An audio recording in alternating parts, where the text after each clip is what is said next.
అంటే phone tapping జరిగిందని నొక్కి వక్కాణించాడు ప్రవీణ్ కుమార్ గారు. నేను దాని గురించి చెప్తున్నా. చెప్పండి. రాజకీయ ఆరోపణలు అవి వేరే పార్టీ ఉన్నప్పుడు చేస్తారు. నా మాట వినండి, కొంచెం ఆగండి. చెప్పండి. చాలా పెద్దగా లైన్ ఉన్నది నా మాట్లాడండి. చెప్పండి. ఎందుకంటే పోలీసులు చేస్తున్నది త్యాగం కాదు, అది ఒక డ్యూటీలో భాగం అని మాట్లాడండి. నేనేమంటున్నా, వాళ్ళ గౌరవంతో నేను మాట్లాడుతున్నా. ఎందుకంటే పోలీసులో మామూలు త్యాగం కాదండి.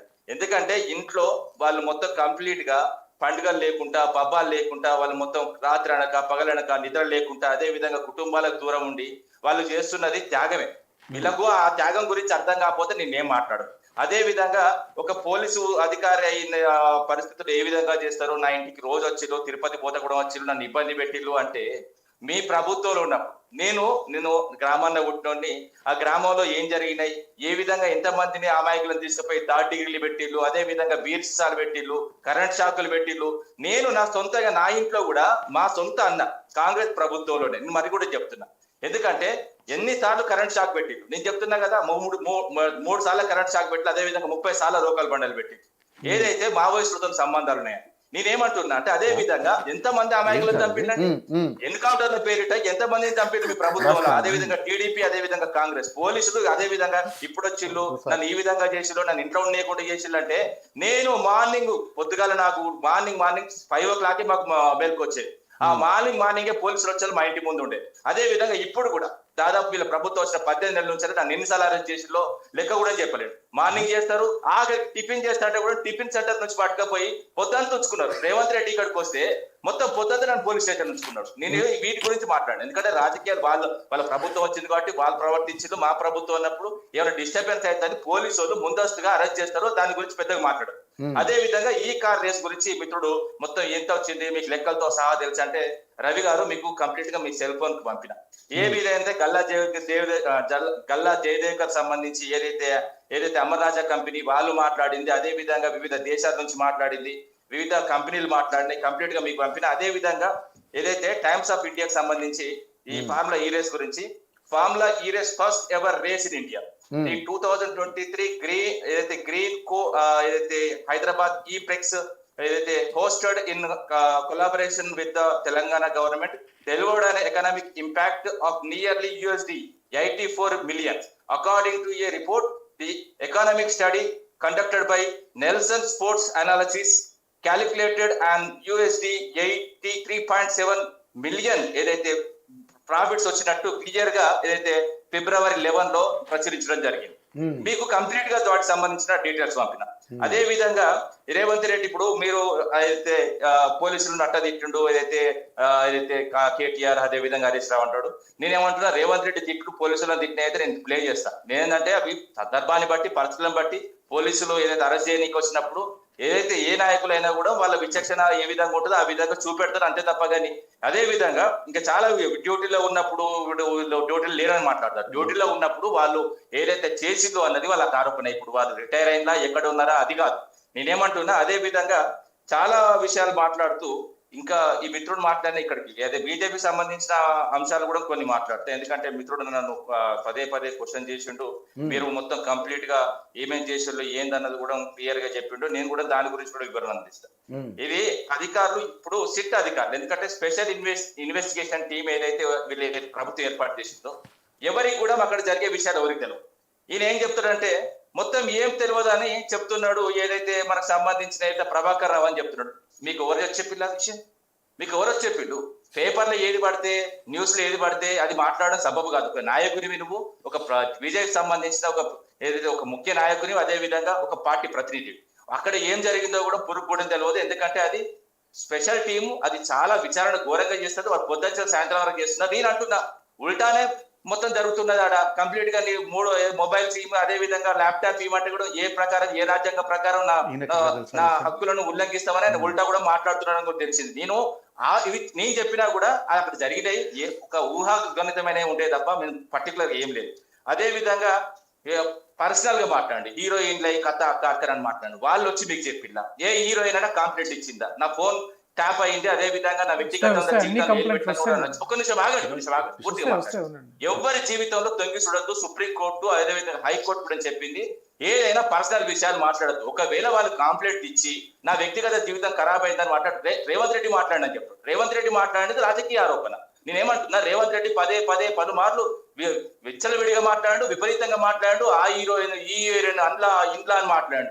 నేనేమంటున్నా, దాని వల్ల వాళ్ళ కుటుంబం కానీ వాళ్ళ ఏదైతే 3-4 కుటుంబాలు బాధపడ్డాయి. వాస్తవంగా అక్కడ జరిగింది ఏంది ఏమన్నది కూడా వాళ్ళ ఇన్వాల్వ్మెంట్ కూడా లేదు. వాళ్ళ వ్యక్తిగత కారణాల వల్ల ఇరువురు విడాకులు తీసుకున్నారని పదే పదే పదే పదే చెప్పి పేర్లు ఏమన్నది అలా జరిగిందని చెప్పారు. ఎవరి పేర్లు ఏం చెప్పలేదు. పేర్లు మీరు చెప్తున్నారు, భార్య భర్తలు విడాకులు తీసుకున్నారు. వాళ్ళు మాట్లాడినప్పటికీ చాలా ఉన్నాయి. నువ్వు చెప్పుకుంటా పోతుంటే ఎట్లా మధ్య మధ్యలో మేము కూడా మాట్లాడాలి. క్లైమాక్స్ నువ్వు చెప్పి నేను మాట్లాడుతాను, టైం అయిపోద్ది. లేదు లేదండి, కంప్లీట్ గా. ఎందుకంటే నేను సినిమా ఇండస్ట్రీకి సంబంధించిన బంగారు జ్యువెలరీకి సంబంధించిన సినిమా వ్యాపారవేత్తలు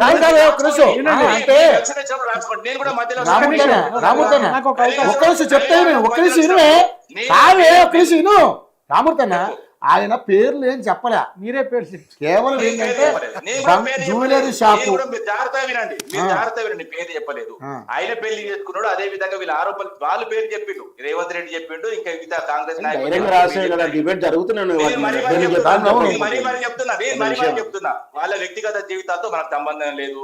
వాళ్ళు ఏం చేసుకో, వాళ్ళు ఒకవేళ వ్యక్తిగతంగా పోలీస్ స్టేషన్ కి వచ్చి నాకు ఇట్లా జరిగిందని చెప్తే అప్పుడు నువ్వు మాట్లాడు తప్ప, వాళ్ళ కుటుంబంలో నువ్వు వాళ్ళ తరపున మాట్లాడానికి వాళ్ళ నాయవా, వాళ్ళ తాతవా, లేకపోతే నీకేమైనా చెప్పుకున్నదా, లేకపోతే నేనేమంటున్నా, ఇలాంటి ఆరోపణలు ఒక సభ్య సమాజం తలదించుకునే కార్యక్రమాలు. ఒక ఉన్నతమైన స్థానంలో ఒక ఉన్నతమైన పరిస్థితిలో ఉండి మనం ఎట్లా పడితే అట్లా మాట్లాడడానికి ఉండదు. ఒకవేళ అలాంటివి జరిగితే వాళ్ళు కేసులు పెడితే వాళ్ళు దూసుకుంటారు, దానికి చట్టం ఉన్నది, కోర్టులు ఉన్నాయి, అంతే తప్ప కానీ మొత్తం ఏదో జరిగిందని మనం నోటికి ఏదో వస్తే రాత్రి కలలమండుకున్నది ఏదో వచ్చిన తర్వాత అది కూడా చెప్తామంటే కుదరదు. నేనేమంటున్నా, ఒకవేళ నేరం చేస్తే నేరస్తులను శిక్షించడానికి పోలీసులు ఉన్నారు. అదే విధంగా పోలీసులను కూడా చెప్తున్నా, పోలీసులను ఫస్ట్ నుంచి వీళ్ళు గవర్నమెంట్ వచ్చిన కాంచెల్లి అవమానిస్తున్నారు, ఇబ్బంది పెడుతున్నారు, వన్ పోలీస్ విధానం తీసుకొస్తున్నారు. అదే విధంగా పోలీసులతో కొట్టిస్తున్నారు, బెటాలియన్ కానిస్టేబుల్ కొట్టించలేదు. నిజం నేనేంటంటే అది రోడ్ల మీద జరిగింది. అదే విధంగా ఇది దాచుకున్నది కాదు. అదే విధంగా చాలా అంశాలు ఉన్నాయి. ఇప్పుడు వాళ్ళని పోలీసులను వేధిస్తున్నారు అని నేను చెప్తున్నా, కాదు అని మీరు నిరూపించండి. నిజంగానే వాళ్ళు చేసినని నిరూపించండి. సిట్ ఉన్నది, మొత్తం కార్తీక్ కూర్చొని మొత్తం వాళ్ళు చేసిళ్ళు, ఈ అదే బీజేపీ ప్రతినిధి చూసి అది చేసిలని మాట్లాడితే కాదండి. ఏదైనా కూడా కంప్లీట్ గా బయటకు వచ్చిన తర్వాత నేరం రుజువైన తర్వాత మాట్లాడితే బాగుంటది. కానీ నేరం రుజువు కాకముందే వాళ్ళు చేసిరు, వాళ్ళు అక్కడ చేసిళ్ళు, కానిస్టేబుల్ ఇక్కడ చేసి. నేను చెప్తున్నా, నేను ఒక 5-6 నెలల కింద బీజేపీ సంబంధించిన ఒక రాష్ట్రంలో ఫోన్ సంబంధించి ఒక అమ్మాయి నంబర్ తీసుకొని వేధించి ఆమె రేపు చేస్తాం పిల్లు. మరి దేనికి కాదంటారా? ఇది చాలా ఉన్నాయి అంశాలు. అదే విధంగా దళితులను ఏ విధంగా అవమానిస్తారు, శ్రీరామణం చేసిళ్ళు మొత్తం కంప్లీట్ గా. ఆ ఊరు చాలా ఉన్నాయి. అదే విధంగా మా మణిపూర్ ఘటన తీసుకుంటే ఇప్పుడు మాట్లాడలేము. ఇక అది టాపిక్ అవన్నీ చాలా దూరం పోతుంది. కంక్లూడ్ చేస్తా. పరిణితి చెందిన వాళ్ళగా ఏదైతే కోర్టు పరిధిలో ఉన్నదో అదే విధంగా సిట్ సంబంధించిన అంశంగా ఉన్నది. సిట్ మొత్తం కంప్లీట్ గా వాళ్ళు ఏం నిర్ణయం చేస్తే ఆ నిర్ణయం మీద మనం మాట్లాడు తప్ప వాళ్ళు ఇప్పుడు నేను మీకు తెలియదు, బీజేపీ అయినకు తెలియదు, కాంగ్రెస్ అయినకు తెలియదు. వాళ్ళు ఏం మాట్లాడుతున్నారో, వాళ్ళు ఏం చెప్తున్నారో వాస్తవంగా ఎవరికి తెలియదు. వాళ్ళని ఏం క్వశ్చన్ అడుగుతున్నారో, క్వశ్చన్ తర్వాత ఎవరు నేరం చేసిన వాళ్ళు అవుతారో, నేరం నిరూపణ ఎక్కడైతుందో, నేరం నిరూపణ అయిన తర్వాత మనం మాట్లాడితే బాగుంటుంది తప్ప మనం ఎగిరెగిరి పడితే ఏమొస్తుందండి? కాదండి. ఇప్పుడు మీరు ప్రతి ఎంక్వైరీకి మీరు సిద్ధమే కదా, మీరు ప్రతి ఎంక్వైరీకి మీరు సిద్ధమే కదా. 100% మేము కాదు, పోలీసులు అధికారులు, వాళ్ళు మా పార్టీకి సంబంధించిన వాళ్ళు కాదు. అదే కైండ్ ఇన్ఫర్మేషన్ వాళ్ళు అధికారులు అంటే రేవంత్ రెడ్డి కాదన్నా, రేవంత్ రెడ్డి గారు ఎందుకు కాదు నేను క్వశ్చన్ అడుగుతా నేను రేవంత్ రెడ్డి గారు మాట అన్నారు, ఒక మాట అన్నారు. రేవంత్ రెడ్డి గారు ఒక మాట చెప్తే వినండి. రేవంత్ రెడ్డి గారు మాట ఏమన్నారంటే, మీరు ఎంక్వైరీకి భయపడుతున్నారు కాబట్టి కేసీఆర్ గారిని కేటీఆర్ గారిని భయపడుతున్నారనే ఉద్దేశంతో మాట్లాడితే, కేటీఆర్ కూడా వారికి ఘోరమైన మాటలతోటి ఆయన మాట్లాడడం జరిగింది.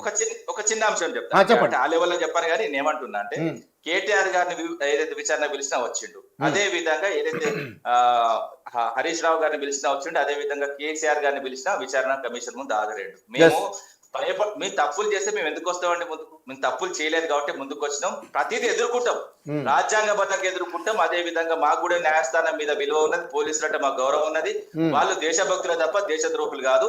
ఎందుకంటే వీళ్ళు ఉన్నప్పుడు ఏ విధంగా వీళ్ళను ఇబ్బంది పెట్టిండ్రు, ఏ విధంగా ఇప్పుడు కూడా ఇబ్బంది పెడుతున్నారు, పోలీసులను ఇబ్బంది పెడుతున్నారు. వాస్తవంగా ఏ పోలీసుని అడిగినా కూడా ఏ గవర్నమెంట్ బాగున్నదంటే వాళ్ళే చెప్తారు. ఇప్పుడు నేను ప్రత్యేకంగా చెప్పనవసరం లేదు. ఎందుకంటే ఎవరైనా కూడా ప్రజాపాలన, ఇప్పుడు వాళ్ళు ఏదైతే ఉన్నదో ప్రజాపాలన అన్నారు, ఎవరైనా ఎక్కడైనా చేసుకోవచ్చు అన్నారు, ఏమైనా చేసుకోమన్నారు. ఇప్పుడు చేస్తే ఏం చేస్తున్నారు అన్న కూడా విద్యార్థులను కొడుతున్నారు, అదే విధంగా ఆశా వర్కర్లు రోడ్డు మీద చీరలు లాగిళ్ళు, అవన్నీ చాలా అంశాలు ఇప్పుడు అవన్నీ మాట్లాడరు. మేము న్యాయంగా ఎదుర్కొంటే మేదైనా కూడా మీరు ప్రభుత్వాలు ఇప్పుడు ఉండొచ్చు, రేపు పోవచ్చు, ఏ ప్రభుత్వం రావచ్చు, కానీ వ్యక్తిగత కక్షలతో గవర్నమెంట్ కు రావద్దు. ప్రజాపాలన అని పేరిట ప్రజలను మోసం చేయొద్దు. మీకు ఇచ్చిన అవకాశాన్ని 6 గ్యారెంటీలు, అదే విధంగా 7వ గ్యారెంటీలో ప్రజాపాలన నిరూపించుకోవాలి. అంతే తప్ప వీళ్ళు ఇచ్చిన హామీలను నెరవేర్చాలని ఒక చదువుకున్నవారిగా, ఒక పౌరుడిగా, ఆ తర్వాతే ఒక పార్టీ ప్రతినిధిగా చెప్తున్నారు. రైట్ సార్, రైట్ కార్తిక్ గారు, నిజంగానే ఇప్పుడు అంటే నిజంగా ఫోన్ ట్యాపింగ్ జరిగింది, మీరు ఆధారాలు